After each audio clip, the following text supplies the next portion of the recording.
Hey there, guys. Welcome to Rachael Sage Week here on the Boston Chris podcast. I hope to earn your subscription or follow with this episode of the show featuring Miss Rachael Sage this week. Let me tell you a little bit about Rachael. Since founding her own label, MPress Records, New York City-based folk pop artist Rachael Sage has steadily released a slew of vibrant, dynamic albums. She has toured with an eclectic list of artists, including Rufus Wainwright, Annie DeFranco, Beth Hart, Howard Jones, and Grammy winners Sean Colvin and Judy Collins, with whom she also recorded a critically acclaimed duet of Neil Young's Helpless. In addition to being a 6-time Independent Music Award-winning musician and producer, Rachael is also a John Lennon Contest Grand Prize winner who has performed at the Edinburgh Fringe, South by Southwest, and toured globally from Japan to Berlin with her band The Sequins. Sage is also a visual artist and former ballet dancer who performed with the New York City Ballet. A self-described cancer thriver, she is additionally a philanthropic advocate who has raised money for a wide range of causes, including Foundation for Women's Cancer, Why Hunger, American Refugee Committee Alight, and National Network for Youth. Her recent album, Character, yielded the Billboard charting single Blue Sky Days, and her companion albums, The Other Side and Another Side, are currently out on Empress, Universal, Virgin. Saith's forthcoming album, which has actually just come out in October, is called Canopy. Guys, we have Rachael Sage here on the show today. What an honor. And I hope you guys like the interview and the episode. If you do, hit that like button. Of course, you can subscribe or follow to see more in-depth, candid interviews like this one. And comment down below where you are tuning in from today. And without any further ado, guys, let's get into it with Miss Rachael Sage. It's time to jam. It's time to mingle. It's time to see what everyone's drinking. It's time to jam. It's time to mingle. It's time to see what everyone's drinking. Until we all lose connection.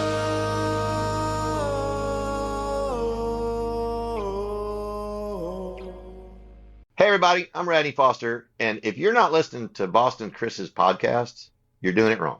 I'm telling you, you're going to learn so much, you're going to laugh, you're going to cry, you're going to meet all these artists that you care about their music. I'm telling you, you're going to have a good time. Come on. Hey guys, it is Rachael Sage Week here on the Boston Chris podcast, and Rachael, thank you so much for doing this. I know you're uber busy, so thanks for taking some time with us today. My absolute pleasure. Thanks for reaching out, and I'm just really happy to be part of it. Sure, and so we're going to include a couple of your live songs that are on your YouTube today, and we could chat about the songs as well. Tell us a little bit about Canopy. We're going to play that one first.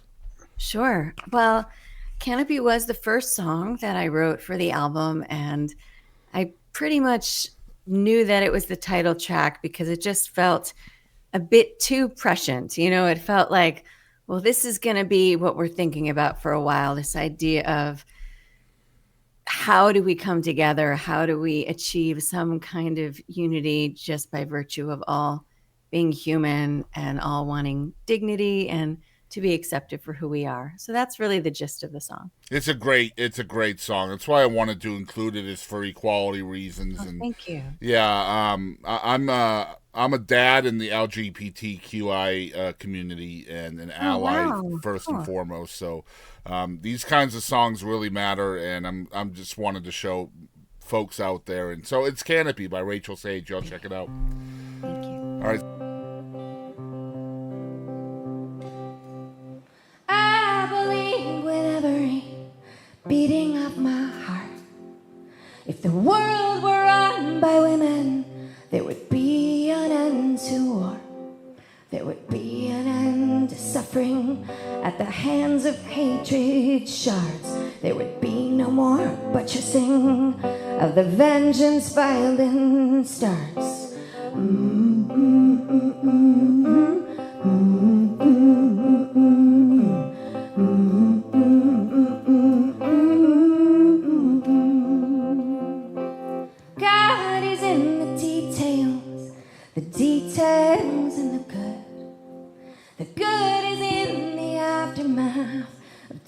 what you should. The aftermath of everything you could have done is cruel. The poison of division will drown you like a fool.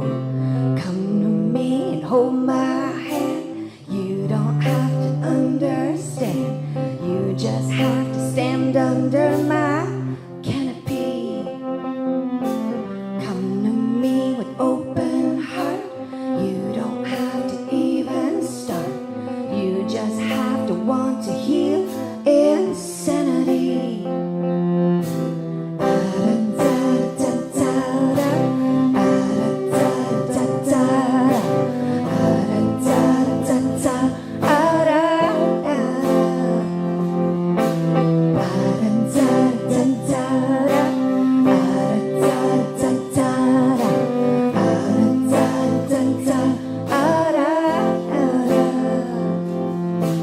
I believe with every flicker of my soul.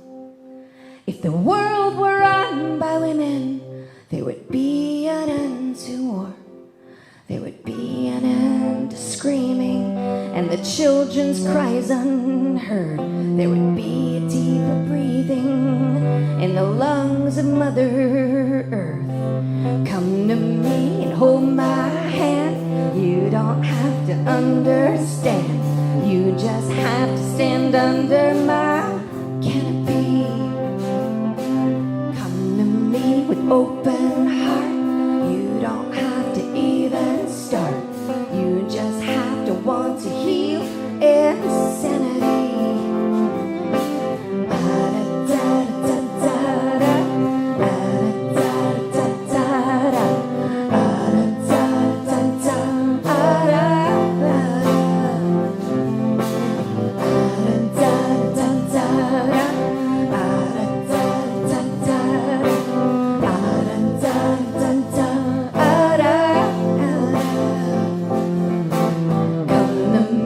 Hold my hand.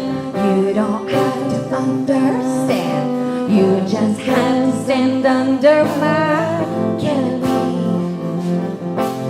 Come to me with open heart. You don't have to even start. You just have to want to heal insanity.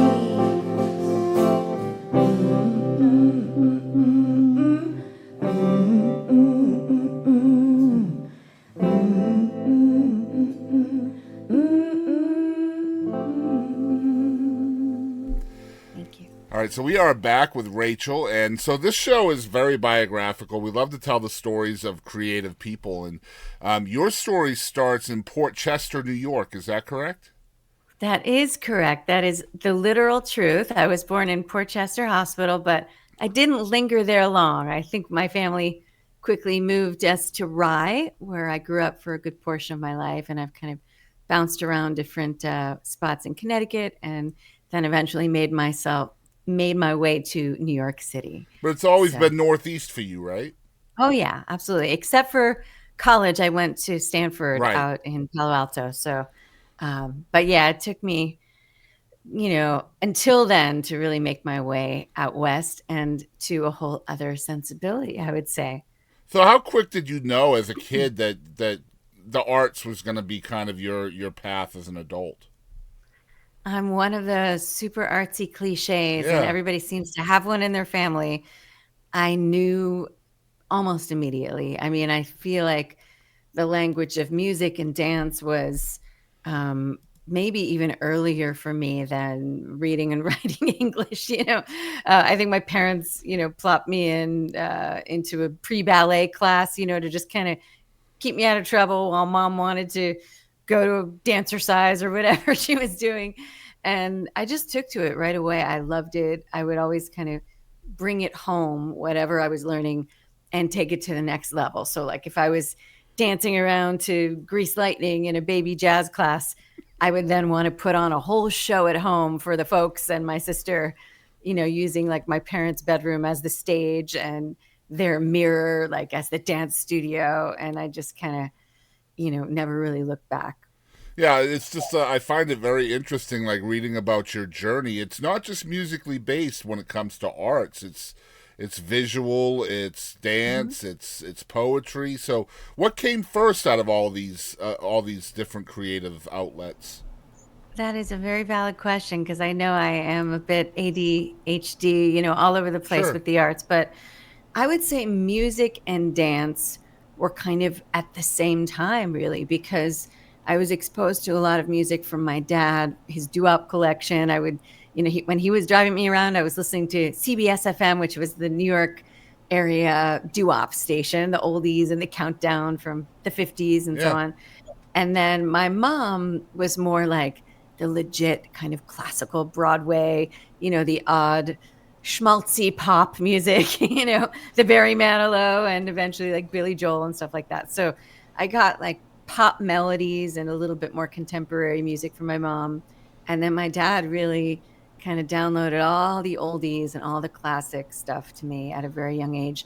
And at that same time, I was always in a dance class in ballet or something like that. And so for me, the two have always been very, very linked. So your influences are all over the place then for that reason. Like I imagine being in ballet, like that's going to be a lot of classical music, and I mean you can do Yes. ballet to contemporary songs as well, but it doesn't usually. Yeah. It's not usually born of contemporary though, right? So Right. Although I will say, I do remember at a very young age, there was always that renegade accompanist. And this was back when there were actually live piano players in the dance classes, which is very uncommon now. mhm. Now everybody's just playing stuff from their iPhone or whatever.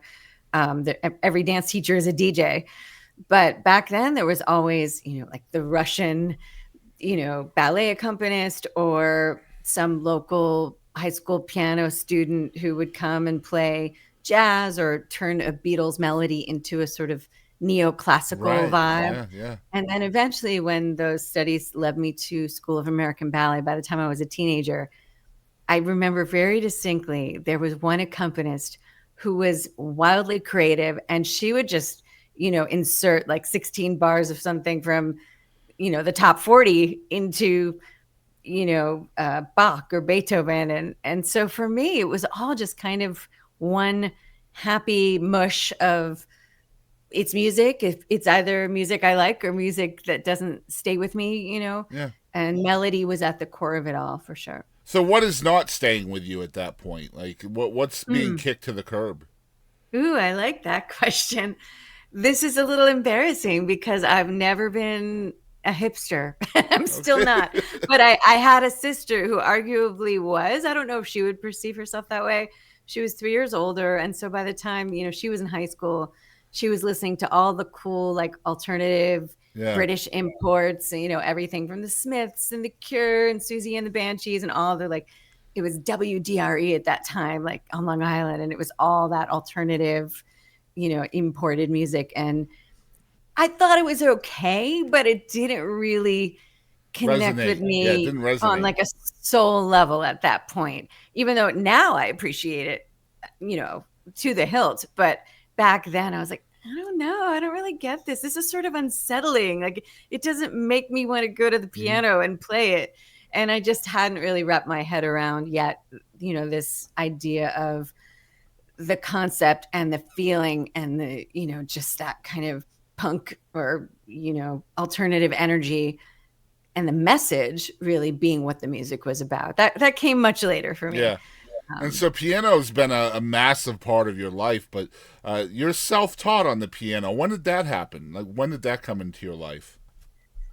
It was dance. I mean, I think I would come home and I would tap out little things I heard in class. But then there was one sort of major moment. I don't remember this really, but it's sort of family lore. My mom took me to see the musical Oklahoma on Broadway in New York City. And I came home and apparently played like most of the score Wow. on the piano very Okay. quickly. But it wasn't like, I wasn't a super genius pianist at a young age or anything. I was tapping it out, one Mhm. finger at a time with my right hand. But it was very clear that I had a strong ear, and I was finding my way around the keyboard and just making sense of this puzzle that for me at that point was very much about the visual. Like if I put my finger higher, it will go higher. If it's lower, it will go lower. But in my brain, very quickly, I developed sort of a synesthesia kind of a relationship to the piano, so that when I would not be at the piano, I could still kind of make up little tunes in my head and picture the piano and then go back to it and find them. And I just developed like this friendship with it, and eventually, of course, I spent, that requisite 10,000 hours that you don't really think about when you're a kid. You're just developing a relationship. It's funny. I have multiple children with ADHD, and you did mention having a little bit of musical or artsy ADHD. My kids always have that one thing, though, that can hold their focus for hours and hours and hours. That piano was great. That for you, isn't it? Yeah. And then eventually, a few years later, when I got into music technology with my first synthesizer and, a drum machine, and I was actually quite a MIDI tech kid, and I brought all this gear to school and I would play it in the, composer's concert. I was like a baby Howard Jones, which is kind of ironic because I sort of shed all of that in my 20s and got really into folk and Americana. But at that point, I was a one-woman band, and I don't know where I was going with this, but suffice it to say, it kept me out of trouble. And I remember spending just hours and hours just trying to figure out like how to bounce a track and, how to program a snare and, all these things that just absorbed me. And yet I couldn't focus very easily on many other things or clean my room or, do any of the chores that were asked of me 1,000 times. So, I mean, I imagine at some point, it's this way for all people that are in the business, but when did this become a little more serious for you? Because it almost always starts as a hobby, right? Just something to do. And then somewhere along the line, it's like, man, I might be able to do something with this.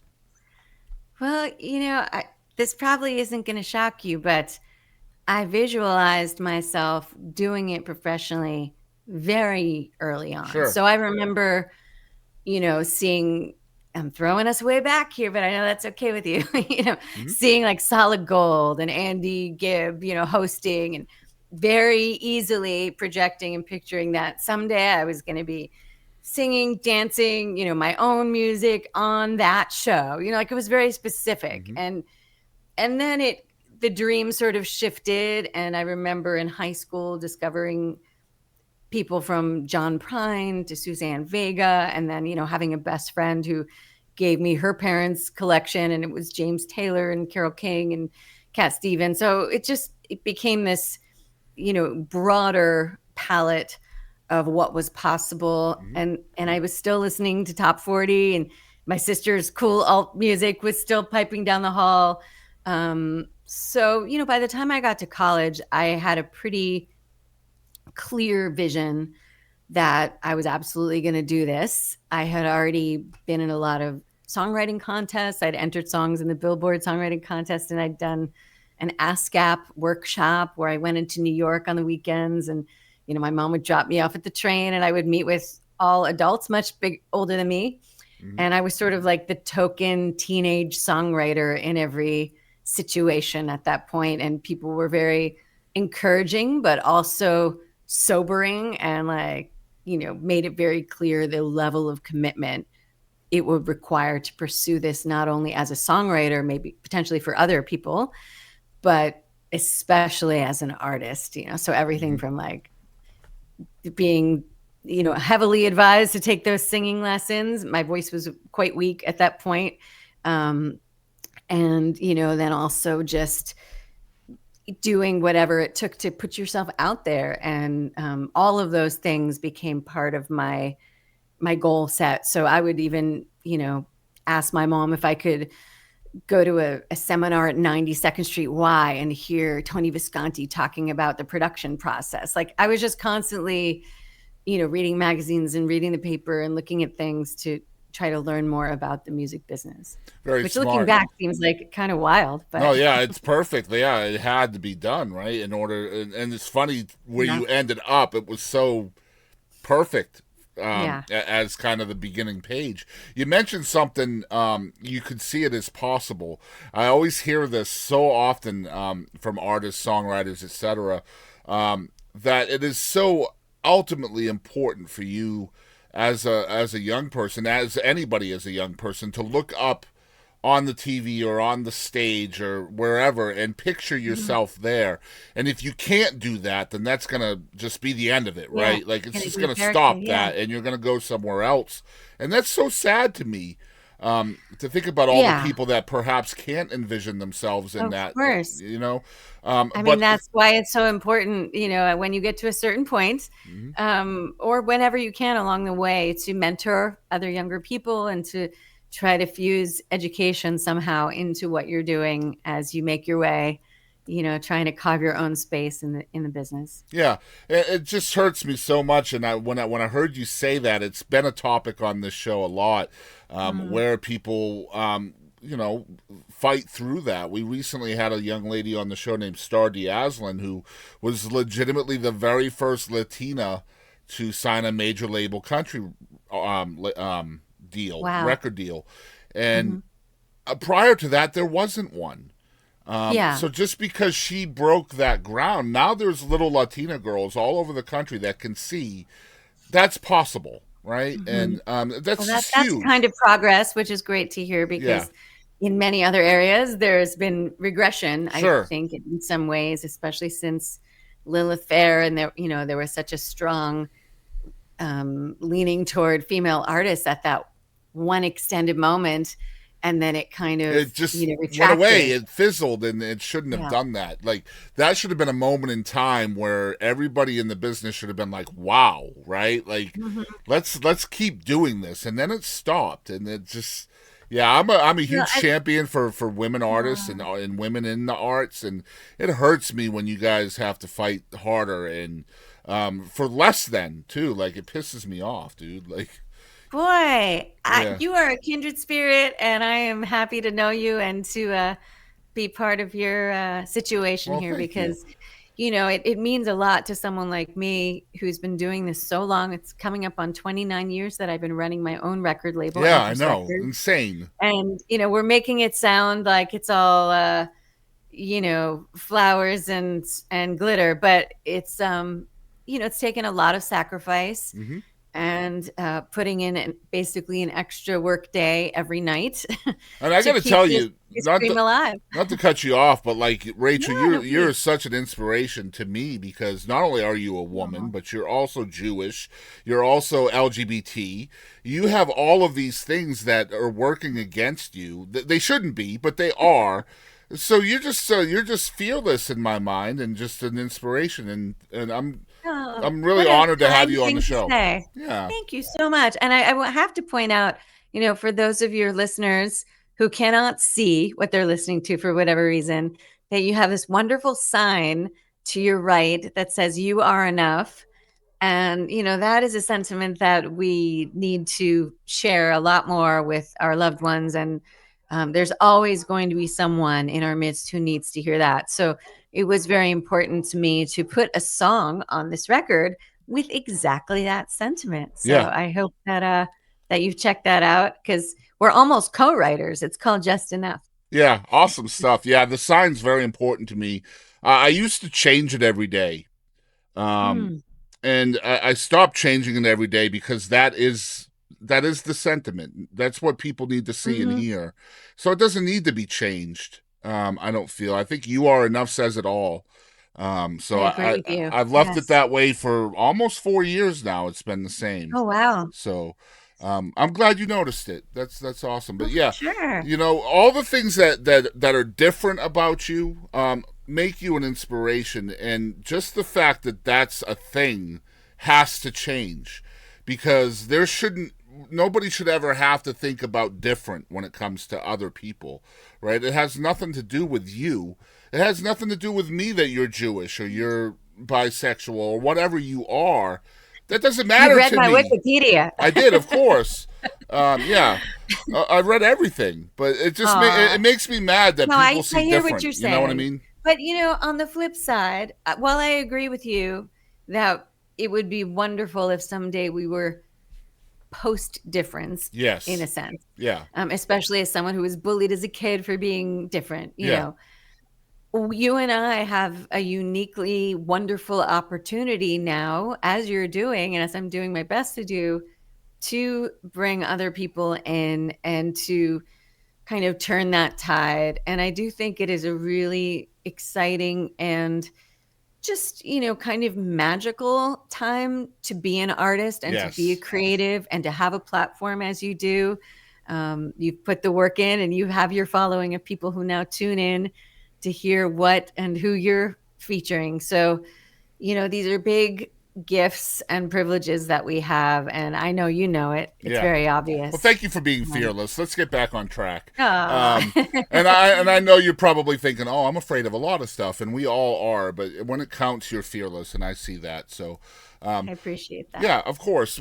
So talking about songwriting, there's always this transition from being a musician, learning an instrument, or perhaps it's vocal as well. A lot of times it is. And then going from that to songwriting is like jumping 100-foot, you know, divide between cliffs. So what does that look like for a young Rachel, going from just bass musician to writing songs? What's the inspiration there? Really good question. So when I went to the piano, it wasn't a long gap between when I started sounding out, for instance, you know, Oklahoma, and then, you know, whatever I heard in ballet, to it was maybe months between that and when I started kind of playing my own melodies I heard in my head.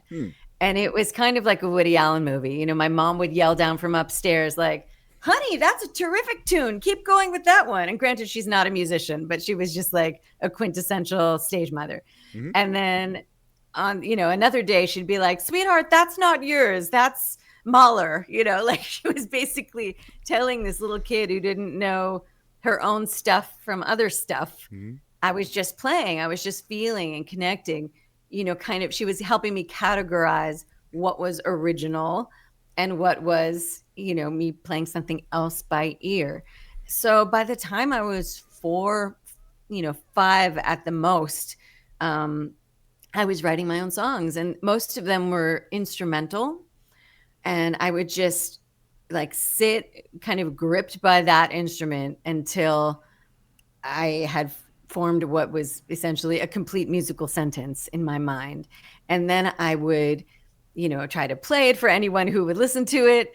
There was always an element of wanting to sort of people please. I wasn't just entirely in my own world. I was writing things with an audience in mind from a very, very young age, whether it was like I was going to play it for my friend or play it for my parents or, you know, whomever. So that's interesting to think about in hindsight. And then I think the leap to adding lyrics happened when I was sent away to sleepaway camp, which is exactly what it sounds like. Just that strange tradition that parents had at that time of sending their kids away for like 8 weeks to camp in Maine or whatever.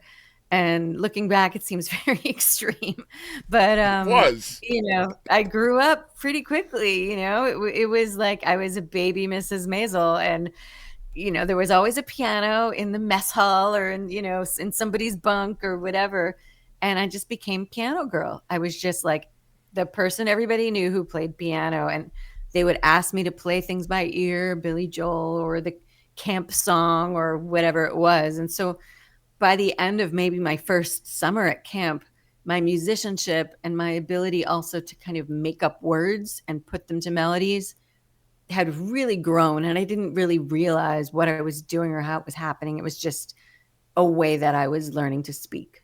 I love that. So very, very typical in a way, because the writing started as a means for almost like for yourself, right? It was personal. It was for you. It was for your own consumption.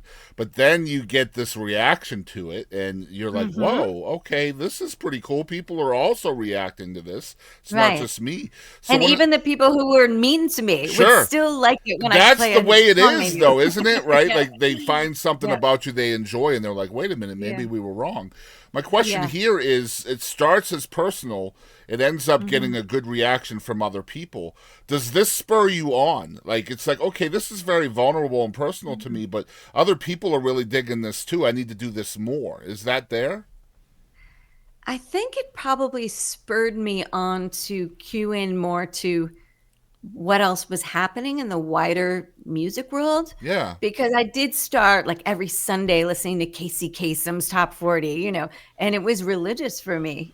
And then on the flip side, I have classical music from ballet. So I never really like segregated any of this. To me, it was just like, can I write something that's timeless or that connects with people?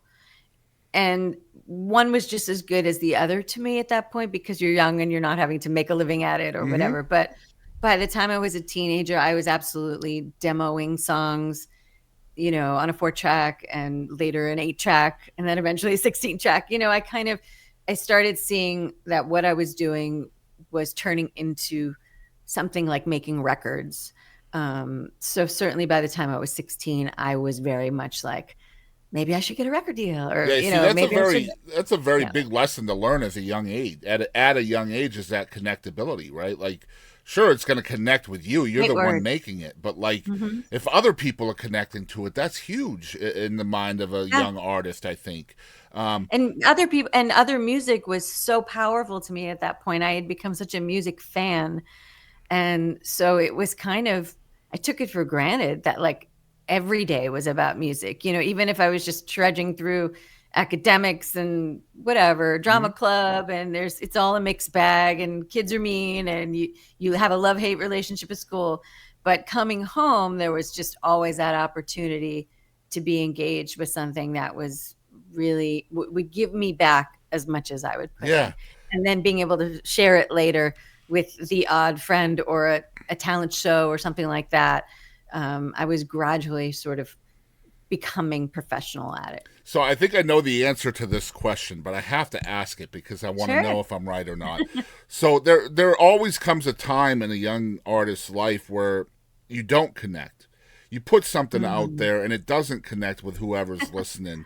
Number one, did that happen to you at a young age? I imagine it did. And if so, what did you learn from that? Like, because I see your catalog now, so I'm pretty sure I know the answer. But what did you learn from that moment? I mean, of course that happened. I mean, like I said, my voice really took many, many years to become my own, and also just to be able to execute what I wrote. So when I first started, I would write these wildly rangy melodies as though I had Mariah Carey's range. You know what I mean? So I didn't quite make the connection between writing for my own instrument at that point. I was just writing for like, perpetuity, whoever might want to sing it. So when I would demo it, some notes I could hit, some notes I couldn't. And none of that really helped my cause when I first started putting myself out there. For instance, pitching myself to, I think it was Virgin Records at a certain point. I sent a cold, written letter with a hand-wrapped, hand-decorated cassette tape. And it was all very heartfelt. And I was young enough that someone on the other end received it, sort of took heart and felt they should reply. So there was someone at that label who wrote me back. And to be honest, it was actually a quite logical and encouraging letter, but it was absolutely a rejection. It was like, hello, thank you for sending this. You obviously have talent. I encourage you to keep writing, keep playing, and to get yourself a regular gig. Maybe put a band together, take some singing lessons, just keep doing it. It'll get better and better and better before you know it. La, la, la, So it was like this person took the time. I don't want to name who they were, but they were pretty high up there. And it was a rejection letter, but it was one that was done with class and with encouragement. And I learned a lot from that because, of course, now running a label, we get people sending things all the time. And while I was disappointed that I wasn't going to be, the next Insta Debbie Gibson or whatever, at 15 or 16, I ended up doing almost all those things that she told me to do over the course of the next few years. And lo and behold, there was a lot of truth to it. I love that you mentioned Debbie Gibson, because I was reading about you that Debbie Gibson really had a lot of impact on creating who you became, because you saw yourself in her as a young teenager writing songs and producing songs and all that, and you saw somebody there doing that and having success with it. That was huge for you, wasn't it? Yes. The part that was the most huge was, like you said, that she wrote her own songs. So while I felt that my music was very different, my vibe was very different, we were the same age, and she was out there doing it professionally. Now, granted, you're sensing a theme here. My voice was not ready yet to be out there doing it the way she was at a young age. But just having that example, and like you said very early on in our chat, being able to see yourself in someone else or out there represented, it was huge. So because there were plenty of young people, and Tiffany, who was very talented in her way vocally, but Debbie was the one who not only wrote her own music, but she had the youngest person to ever have a #1 hit. She produced it and wrote it and performed it. So I do remember reading an article about that in People magazine, on our breakfast table. And I sort of snatched it and took it in my room and read it 100 times and started to sort of mastermind, how do I get my demo to someone who works with her? And I actually found her lawyer/manager in the New York Yellow Pages. And I rang them up and I sent them a demo. And all this stuff happened sort of unbeknownst to my parents, who had to kind of sit me down and have a little talk. Honey, what are you you're doing? too young to be just ringing up adults and sending your tapes around. But this person happened to call the house while you were at school and seems to want to meet with you in New York City next week. What do you think? So I was like, yes, please. So that was kind of how it went. I was sort of irrepressible. And my parents didn't quite know what to do with me, and they would sort of indulge me for certain, fits and starts. But then ultimately I was given the kind of family ultimatum that all of this would have to wait until after I went to college and graduated. So that was very challenging and kind of painful for someone who was so hyper-focused and self-directed at that young age. And then, unsurprisingly, by the time I got out of school, my own musical tastes and sensibility had completely shifted. Yeah. And everything was about acoustic guitar and cello and violin and organic and folk and Americana. And so, I was a whole other person by then. So, family support is also a very big motivator or driver of the car, so to speak, for a young person.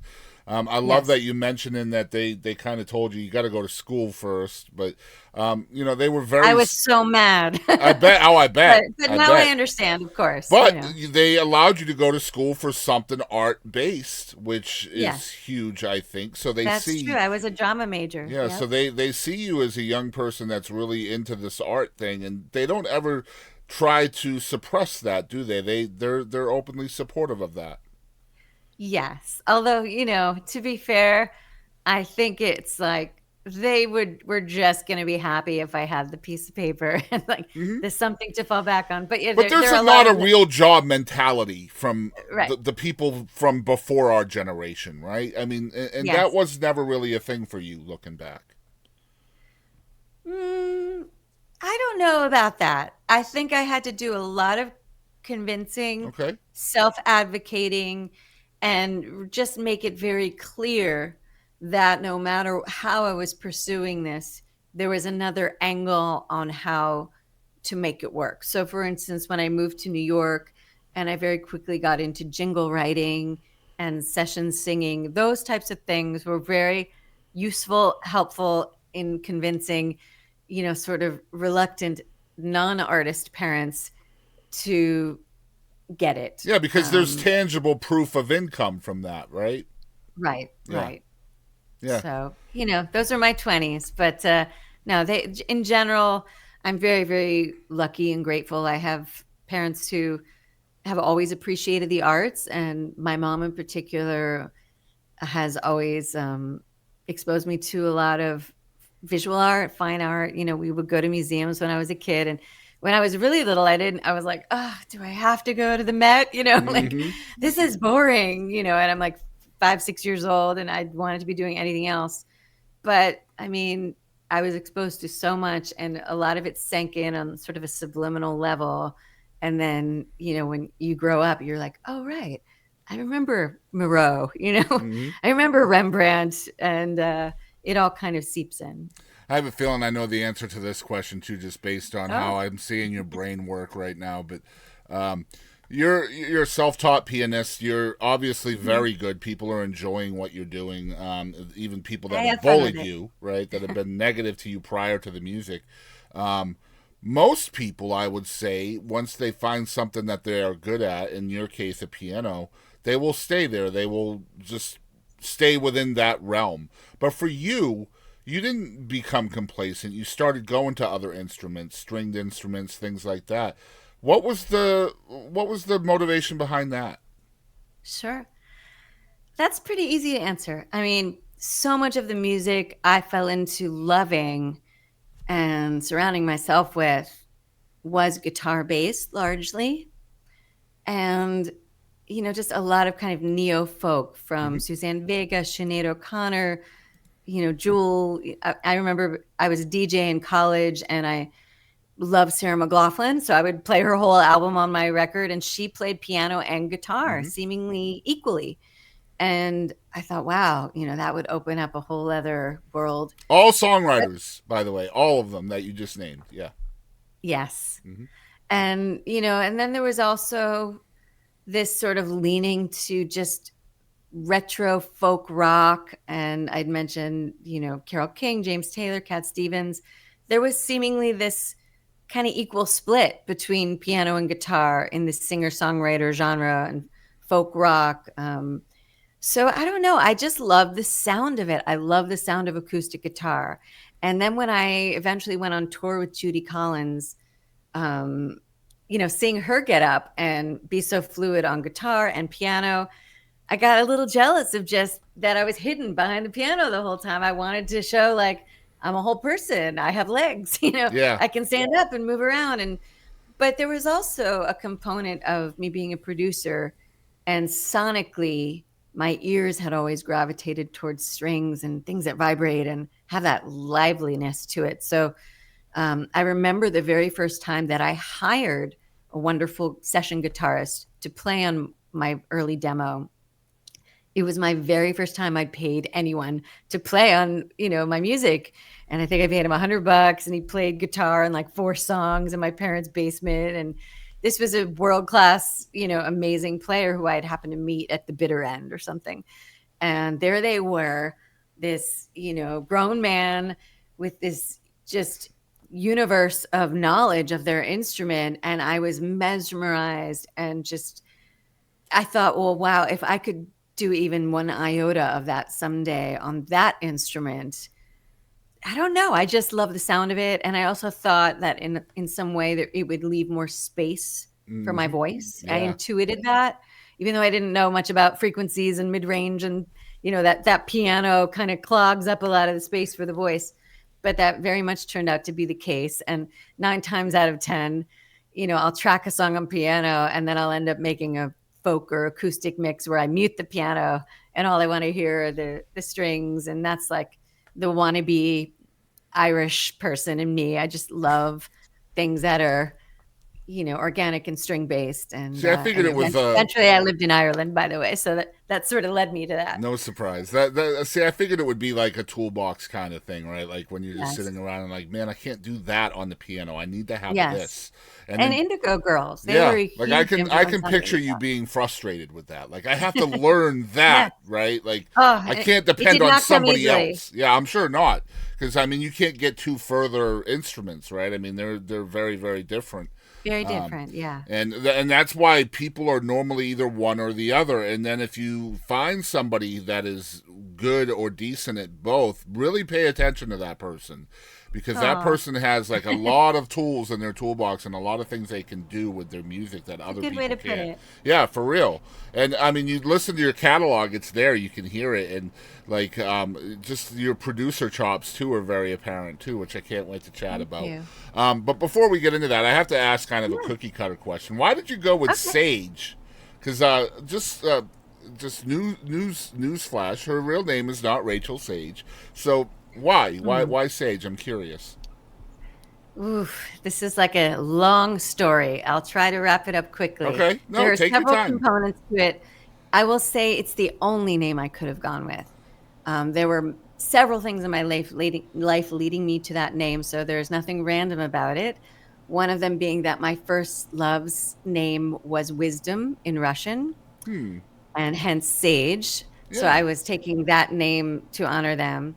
And also, I played a character in my advanced acting class named Rachael Sage that I created, who was sort of a West Coast San Francisco, kind of hippie folk singer. And I developed a whole character and a whole performance piece using that name. That was, of course, foreshadowing who I was really going to become. And I think when we do these things in sort of a safe space in a classroom environment, and Anna DeVere Smith, who's a wonderful playwright, was my teacher. We're testing out and we're reinventing ourselves and who we want to be. So there was that. And then, of course, just as a writer, I love words that have multiple meanings and are rich in that way. So the fact that that name has that aspect to it, just like my record label MPress has the same thing. It made it a very likable candidate. But I changed it when I was 16, I think. So it's been my name for a very long time. So is Rachael Sage a character now, or how do you see her? My mom thinks I'm a character. No, it's my name. I mean, I changed it, like I said, when I was a teenager. Rachel was always my name. And it's my Hebrew name as well. So, yeah, I mean, I'm I'll curious because answer. Boston Chris is a character, right? It's a stage Sorry? name. My nickname is Boston Chris. Oh, Boston Chris. Boston Yeah, Chris yeah. show. So it's kind of a character. I thought It's you kind said of Ralston. I don't know. I was like, yeah. right, So yeah. it's kind of the public persona of myself. But like when I'm not on the internet or at a show or whatever, Yeah. I'm just Chris Barnes. That's who I am. And I gotcha. so I wouldn't say it's a No, character, that's but it's not certainly two not different. the case for me. Okay, Yeah. that's what I was But I curious do have about. other names that are like that. Okay, Like interesting. my DJ name in college was, "Hi, you're listening to Full Moon Rachel on KZSU Stanford," and I just kind of talked like that for no reason for hours at a time, and that eventually got me some voiceover work. But yes, it was like the midnight to 6 a.m. shift, and I became Full Moon Rachel. It's And I felt ASMR like that. before ASMR was a thing, right? Like Yes, yes, very much I so. understand. Oh man, that's great stuff. Man, you talked about being such a prolific recorder, right? Like you've got so many different projects, 15 plus projects. It might be just at 15, I think. But the first record came out in 96. The newest record is 2025. That's 30 years right there. Yeah. Looking back at that, can you kind of see an evolution and growth process? Obviously, there is one, but from your standpoint, what do you think has been your growth and evolution over the course of your projects? Well, it's always an interesting thing as the artist to try to have that perspective, because I don't know that that's necessarily my job, but rather than to just do it and be in it. But I would say that I don't know if I would call it growth, but the biggest shift has been that I don't write as much about my personal trials and tribulations as I did early on. I think like any teenager, artist in their 20s, initially you're working out a lot of your own stuff, and it's kind of like, for some people, they continue to do that, like Taylor Swift, that's her milieu. But for me, I had a lot of idols like Elvis Costello and Mark Cohn, who would write songs that were based on other people's lives. They were telling stories about others, or something historical, or social political. So I was always interested in learning how to do that better, and it's taken me a long time to become more comfortable with doing that. as an actor, you're trained so much to be method and to kind of call on your own emotion, your experience. And then early on, there were people who said, like, write about what you know. Like, that's all you should do, is just write about what you know. Mm-hmm. But I don't know that I really believe that anymore, or that I have all along. I really admire and have been so inspired by so much imaginative writing that's certainly informed by the author's experience. But to be able to write a song, even like American Pie or something, that was so seminal to me, and such a hope and a wish that someday I would have that ability to chronicle a life much wider and more varied than my own. So, I think what I do now is maybe more musical collage, decoupage. I'm pulling from all different realms, whether it's news or film or art or, eavesdropping or, being a confidant to friends and loved ones. And I'm trying to distill moments that are full of conflict and, a certain type of just violence, even sometimes, into something peaceful and self-realized and assuring and positive. I'm just, by nature, that's what I want to do. So whether it's my own story or someone else's, that's what I'm looking for. Interesting stuff. So, I mean, if most of your writing process is not personal in nature, do you find yourself being more omnipresent because of that? And if so, isn't that kind of exhausting? I am exhausted all the time, but in kind of like a fun, loopy way. It's a natural high. Yeah. I mean, I'm definitely one of those people who goes and goes and goes. And like I told you before we started chatting, I've just gotten back from England. I was there for 3 weeks. Before that, I came back, did some shows in the U.S. Prior to that, I'd also been in England another 2 weeks. And that's physically going. But what I mean is like paying attention to everything around you all the time, because you're kind of, you want to be that conduit for ideas, because that's kind of your process. Yes, but I don't write all the time. Okay. I really don't. I used to be one of those people, and I so admire that. And there are a lot of times when I long to get back to that way of traveling through life. I have friends like Amy Spees, who's just a wonderkind, and she's always writing in the journals and the pages of, free flowing thought that will become lyric. I don't necessarily have time to do that anymore, because I do love to tour, and I also promote other artists on my label. So between all of that and running a business, it's more of a when inspiration strikes, but I better damn be ready to write it down or record that voice note. You don't want to be like the schmuck who has the great idea on the train and has no way to record it. And then here's somebody else come up with the idea, right? Like that happens so often. Yeah. That does happen. Yeah, sometimes. Yeah.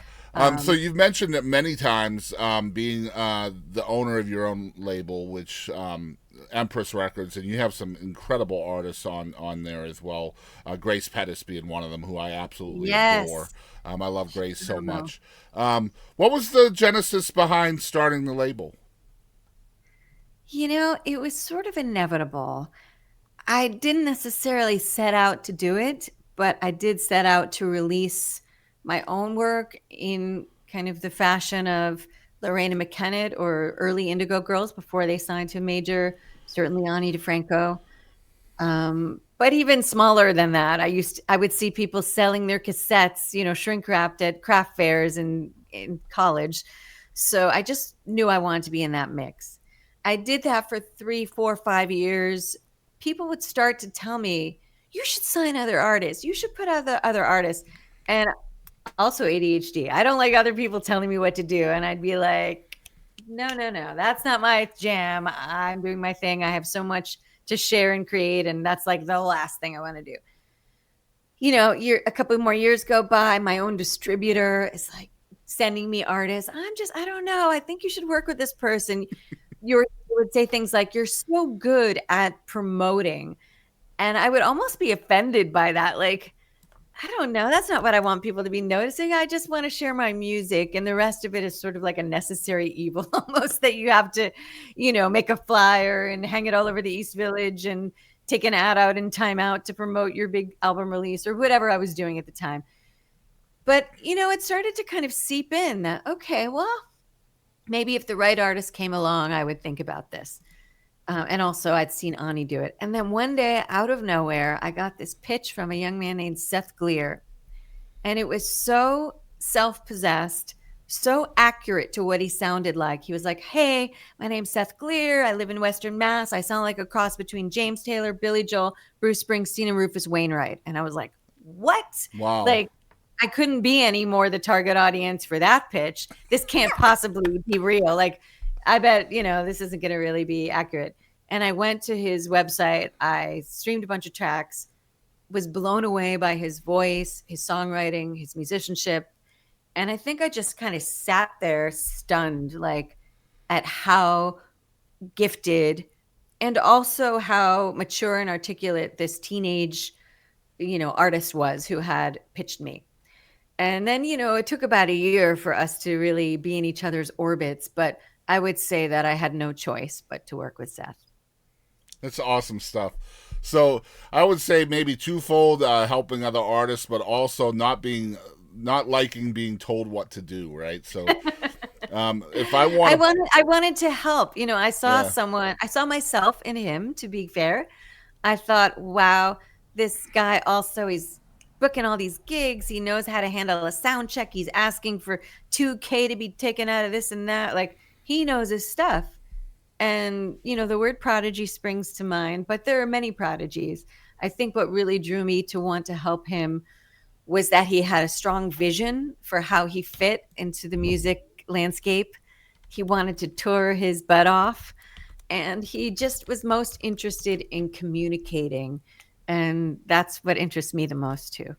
Awesome stuff. So, again, like, you could have become complacent. You could have just rested, and here you are going full bore again. Now you have like at least a dozen artists on there now that I've seen, and I'm definitely checking them out a little at a time because I'm always up to new music. So yeah, I love the fact that you never rest, you never settle. You're always forward thinking instead of resting on things that you've already learned. But you have to rest sometimes, and I'm not great at it, Yeah. but I wish I was better at it. So I am grateful for the holidays coming up, and I think it's a wonderful time to kind of, meet up Reset. with friends for tea and see your family and reset, because it really is true that you can't be on output all the time. And I think for all artists, we're highly sensitive people, and sometimes you just have to vegetate in front of, the Netflix and binge watch your favorite series. It's so and important. I do that too. It's so important to do that. It's hard to find time for that, man, between just trying to financially live a life and times where it's really hard to financially live a life. And anytime you're not making money, right? Like, it feels like you should be making money, and then your imposter syndrome is just going to beat you up for that. So like, I do experience that. I'm already like, hey, what can I book for next year? And, oh my gosh, I'm behind on applying to festivals. But, worrying about it doesn't arm you with more productivity. That's right. So there is that, overwhelm factor, and you have to try to diffuse it by being present and doing one thing at a time, stepping away from it. Easier said than done. And I certainly am always learning how to strike that balance. Well, I hope people will check out the label. The website is MPressRecords.com. That's the letter M, PRESS records.com. Y'all go check it out over there. And they've got all of the artists that are signed to the label on there, all the records you can get right there as well. So check that out, please. I'm going to put a link in the description for that, as well as a link to Rachel's website as well.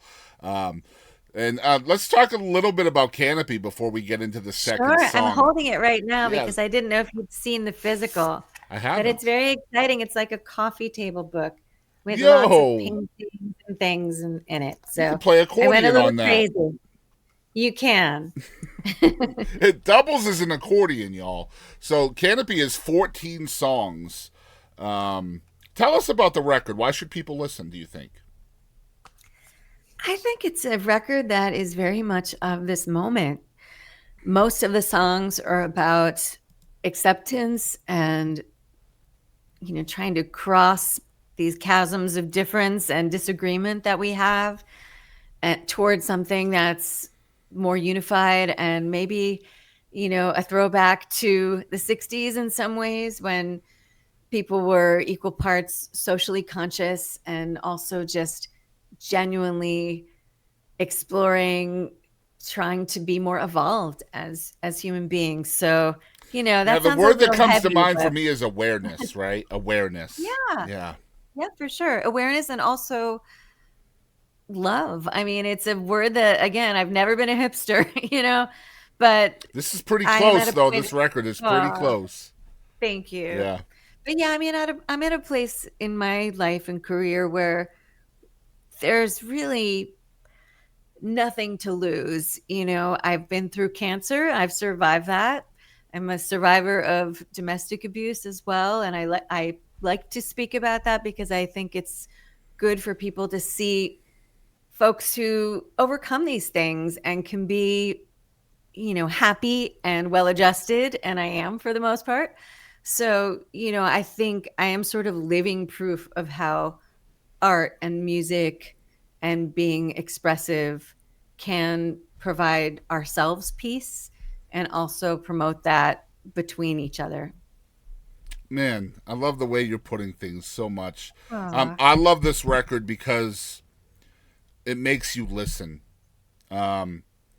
You have such a gift at that. I hope you know that. Like you just Thank you. your voice just makes people listen. At least it did for me. And that essentially that's what art is for, right? You want people to be pulled in and feel something and hear something. But like I love just the softness of your voice, the delivery of a lyric. You do a really good job of making people listen, and that's thank why I you. love the record. Oh, good. And I didn't do it alone. It is, Of course. Rachael Sage and the Sequins, and I've just got some phenomenal players on there who really help showcase the lyrics and the melody in such an adventurous and, grounded way. So, Yeah, it was an all-star kudos to all of team. them It too. was an all-star team that came up with this It record, to really, be fair. yeah. Like, incredible players and stuff. I'm going to see if I get this right. It was co-produced by Mikhail Pivovarov. Is that right? Boy, you say that better than I did the first 100 times. Yes, Mikhail Pivovarov, and Okay, I was close. he's Russian, so we're allowed to mess the name up until the third or fourth time. And just some of the people that have worked on the record as well. Andy Zula, who is a mixer that's worked with Rod Stewart, and of course your violinist Kelly Halloran, and drummer Andy Mack, and Trina Hamlin, who was on harmonica, and you Yes. had cellist Ward Williams, and a bunch of special guests as well. Just like I said, an all-star team of musicians, which another reason why it forces you to listen, I think. I hope that people can also hear that these are all my closest friends. I mean, I've been sort of traveling through the New York scene with these players for many, many years, and most, if not all of them, have hit the road with me too at some point. So, I would have a long dinner with any of them, Yeah. and I imagine be that so helps happy with the to- process big time. Oh yeah, Yeah. absolutely. Because And it studio also work can helps with- definitely feel like work, that's for sure. That's true. Yeah. Yes, especially when you're just kind of going through many takes of things and sort Yeah. of putting them together. I know people think that this is all done in one take, but Yeah, no, not anymore. There- Used to be not that anymore. way, but Yeah. not today. Let's sometimes talk. my parents will ask me that. They'll be like, "Honey, why can't you just get in the studio like Elvis and just play it once and that's the record?" I'm like, Well, so Elvis Yeah, didn't that's a play good them question. once, though. Let's be true, fair. true, true. Yeah, he would do hundreds of takes. The cool thing about Elvis, I know a lot about Elvis, but the cool Mm-hmm. thing about Elvis is he would do 84 takes, and then he would pick out the best one. He'd say, "Take Yes. 18 is the one we're keeping." Just Love incredible stuff. That man, just for a non-songwriter, he was incredible in the studio. Like just knowing Oh, what was big best. influence on me at a Yeah. young age. for Same. Anyway, let's talk about the second song, and then we'll get off the rails with Rachael Sage. I don't know if she knows what's going to happen, but it'll be fun. The second song I've picked out from your YouTube is Spark. Can you tell us a bit about this song? Oh, wow. Yes. I'm trying to remember what record I think it's Myopia that song is on. Spark is very much like my festival banger. It's the one where, there's four on the floor and the audience sings along, and it's super catchy, but essentially it's about soulmates, and it's about that just inexplicable, magical gravity that certain people have between other people, where they walk into a room of hundreds or if not thousands, find each other and make a connection. So it's very sacred, really, the subject matter of that song to me. Yeah, very and cool as someone who tours, you encounter that sometimes. You might meet someone at a show in the middle of nowhere and become their friend, and you continue to write each other, and these things are transcendent. Very cool. I'm excited to show it. It's Rachael Sage with Spark. Go check it out. All right.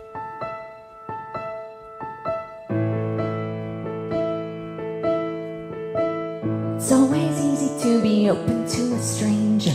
It's always easy to be someone else at night. It's always easy to be brave when you're in danger. Hold me like a candle, shine me like a light. Hold on, hold on, hold on to me, angel. I don't know your name, but I can see you in the dark. Hold on to me, angel. I don't know your secrets, I feel you like a spark. It's never easy to be open to a loved one. Inevitably there is too much expectation. It's never easy to be open to a loved one. Hold me like a stranger, I will never lie. Hold on, hold on, hold on to me, angel. I don't know your name, but I can see you in the dark. Hold on to me, angel. I don't know your secrets, I feel you like a spark. I don't know your secrets, but I feel you like a spark.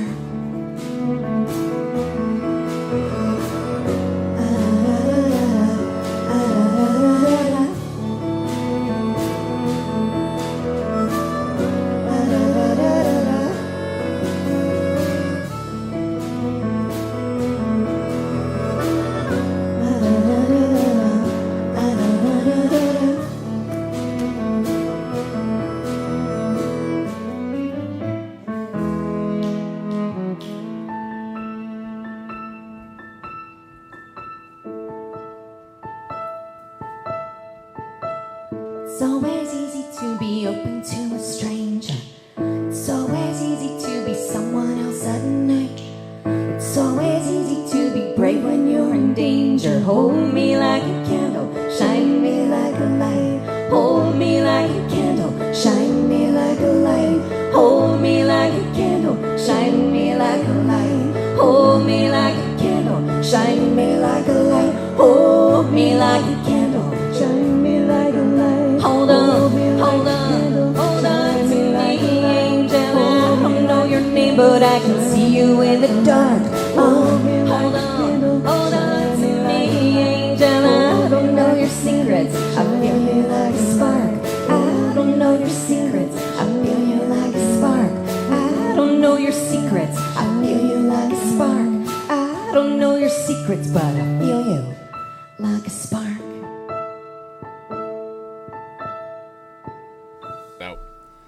All right, we are back. We're going to go off the rails with Rachael now. This is always All fun. right. We use these little segments for TikTok and Reels and things. And so there's about 8 of them here, and then we'll get off of here. But the first one I'm going to let you choose between 2. Choose either Did You Know or Algorithm. Which one would you like to try? I have no idea what's happening, so I think I'll go with number 1, option number 1. All right, so Did You Know? Can you tell us something people may not know about Rachael Sage? Oh. Well, Rachael Sage has a Peloton. that sits like a beautiful paperweight in the corner of the room collecting dust. Let's go. All right, next one's called Impactful. Can you tell us 3 people that impacted your life in some way? And then tell us the number one thing you learned from each of those people. Oh, I love this question. 3 people. I had an amazing singing teacher named Gwyneth Omeron, who actually was Debbie Gibson's singing teacher. And she never saw it as an obstacle that I couldn't sing the same way that everybody else could sing in this business I wanted to be in, and couldn't hit the highest notes or couldn't hold them out for super long lengths of time, or, didn't have a Broadway vibe or whatever. She just said to me, you are so utterly yourself, and that's going to be the thing that helps you be successful. So from her, I learned to be myself. From Ani DeFranco, I toured. She was the very first person I ever toured with. And wow, did I learn about walking the walk, being the person in life that you are projecting to your audience and in your songs is so important and so admirable. And it's been very humbling to meet some of my heroes in that way, who have been activists as well as, making beautiful music. So from her, I learned to walk the walk, try to really live the life that, reflects who you want to be in your art. And then I would say, I mentioned this before, but from my mom, I learned about beauty and art and color. And I am typically the most colorful person that people say they know. I don't think about it a whole lot, but I am able to recognize that that's unusual and that there is something therapeutic, uplifting, and hopefully a little bit liberating about, waving that flag as a colorful, vibrant person in the world. I love it. That's my favorite segment on the whole show, so I always look forward to that one. Oh, good. It's fairly new, too. We just started doing it probably 20 I episodes love or so it. ago. Well Thank you. done. Next segment, choose either Mount Rushmore or choose one artist. Which one would you like? One artist. Oh, All right. boy, I'm nervous. Oh, man, this might be tough as the head of a label. Who is one artist you wish the whole world knew about? One artist I wish the whole world knew about. The most obvious thing to do is pick one of my own artists. Mm-hmm. But then that creates a situation, see? I'm not going to do that. Yeah. I wish that everyone knew about this wonderful artist who I toured with all summer. Her name is Kristen Ford. She's just phenomenal. She's a brilliant multi-instrumentalist. She writes really brave, courageous lyrics, and she is just super groovy with that guitar. So, if I could hit a button and have everybody know her music and go see her at Madison Square Garden, I'd be so proud and so happy for her. Awesome. That's a very selfish segment. That's me learning about new artists, you see. I feel like there's nobody better than a songwriter to ask who I should go listen to, right? So That's there you true, go. yeah. I feel like that's just an obvious thing. All right, so my next segment is called What the Heck? This is a game show style segment. And basically, I have 45 random questions here. And then before the show starts, I spin a wheel and I pull 5 numbers. And then those are the 5 questions that you have to answer. Now, the idea is tell me the first thing that hits your brain, okay, when you hear the question. Uh-oh. All Okay. right, so do you have a song with a person's name in the title? I do. I have many, actually. Okay. What's your favorite one? Lorena. Okay. Number 2, if one synchronized swimmer drowns, what happens to the others? They rescue them. But they're not, well, if that's the case. They're out. They're already gone. They're drowned. Well, this is a terrible question. They're synchronized swimmers, Rachel. Yeah. Okay, everybody goes overboard. It's a hot mess. Yeah, I mean, you'd think if they rescue her, they failed, right? Like they failed. I've seen synchronized swimming in the Olympics, so this hits close to home. Yeah, me too. All right, number 3. You are alive in the 1920s, and you run into a time traveler with a smartphone, and a Nickelback ringtone comes on. What's your reaction?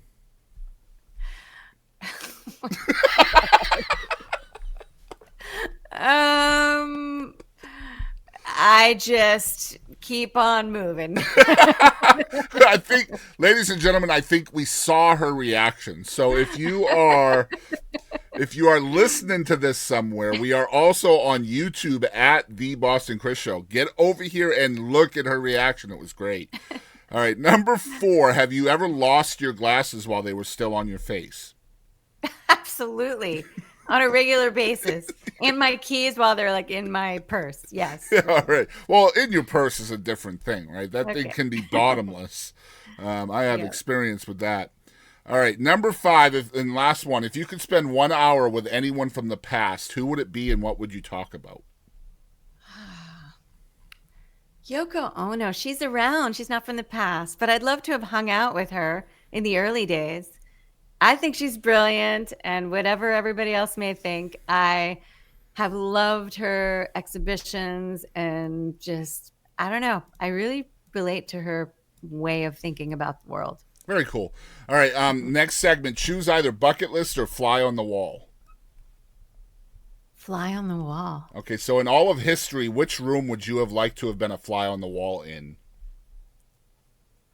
Well, I guess I could just go with what I was just talking about. Maybe Yoko and John, having their picture taken naked in bed. I don't know. It seems interesting. Why not? Just so that part of it, I would want It to could know. have been a PA, like just to be part of that history Yeah. of why they were doing that and the grand gesture and how it would impact, the world, that image. Because I am all about the visual, and I do think Yeah. there's so much power in these visuals that we create as I musicians. agree. Yeah, I agree.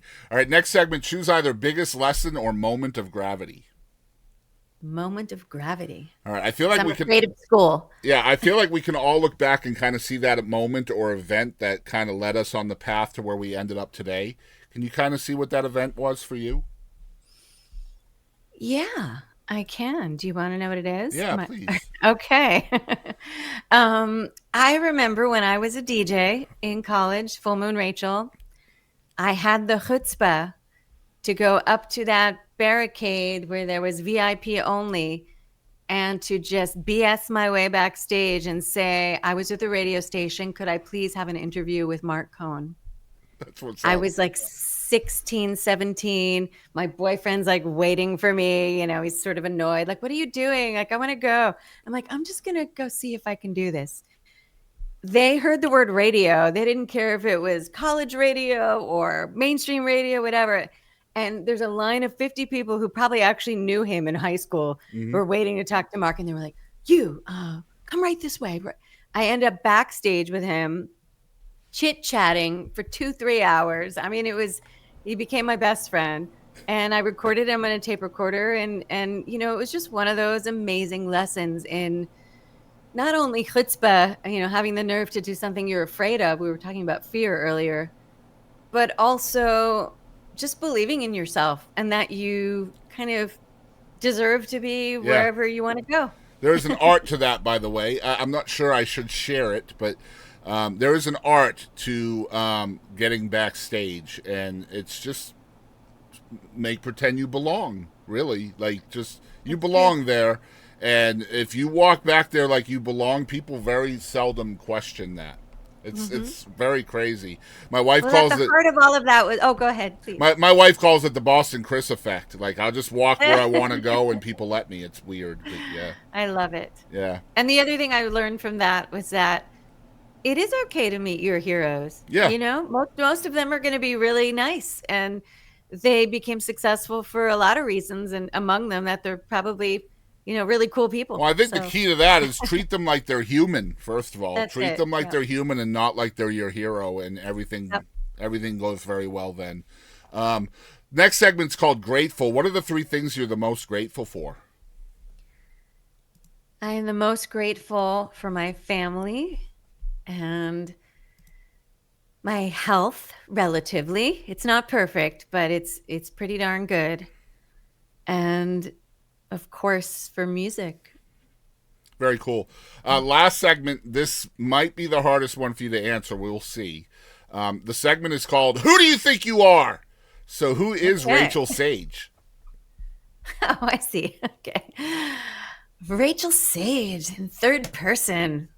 Isn't that pretentious? Let's see who I think I am today. Every day's a little She different. immediately goes into first person. I love Yes, it. I do. I do. I can't. I love it. I am the artsiest person you've ever met. I mean, I really think I am. You are, Whoever else indeed. you've met before, chances are I'm going to get off this call. I'm going to put on like some dinner, but I'm then going to like make a painting and check email and turn on the news on mute. Like I'm going to be doing all these things, but at the heart of it is me wanting to make stuff. I want to create beauty and hopefully leave this earth, a little bit lovelier than before. I love it. Yeah, you couldn't have said it any better. Good stuff right there. It's Rachael Sage here on the Boston Chris podcast for the first time. Definitely not the last, because there's a lot of stuff we didn't touch on. So I would love to have you back. Sure, anytime. But it's rachelsage.com, and the Rachel is Rachael. Sage Yes, is good popular job. spelling, so make sure you check that out. And you're going to find all of her social medias there too, but I'll tell you where they are for your favorite platform. Her Facebook is at Rachael Sage Page. Her X is at Rachael Sage. Her YouTube is at Rachael Sage. Her Instagram is at Rachel_Sage. And her TikTok is at Rachael Sage. So make sure you guys are following along on your favorite thing. And what would you say is the best way for folks to support you as an artist, Rachel? Well, I held up this accordion earlier. I do think there is something about having that physical product that is also, it's interactive and you can explore it and you can kind of live with it and discover new things in it. So I really love to be able to share physical CDs and vinyl with people. And I do try to make them like coffee table style books as well. So that's the best way. But other than that, come to a show, of course. Yeah. I'd love to serenade you. Yeah, and both of those are available on her website as well. Vinyl and the accordion/concertina CD for Canopy are both on there, as well as a lot of other cool merch. She has a very in-depth store, comprehensive store, a lot of different stuff on there. So y'all come check it out, and that puts money directly into her pocket. So I think that's probably a good way to support. Rachel, thank you so much for doing this with us and sharing my your time with pleasure. us. Thank you so much for having me. What fun. And thanks for asking such compelling questions. There were a whole bunch that I had never gotten before. So Perfect. kudos. I'm glad to hear that. Thank you. Hey, this is Grace Pettis. Thanks for tuning in to the Boston Chris Show.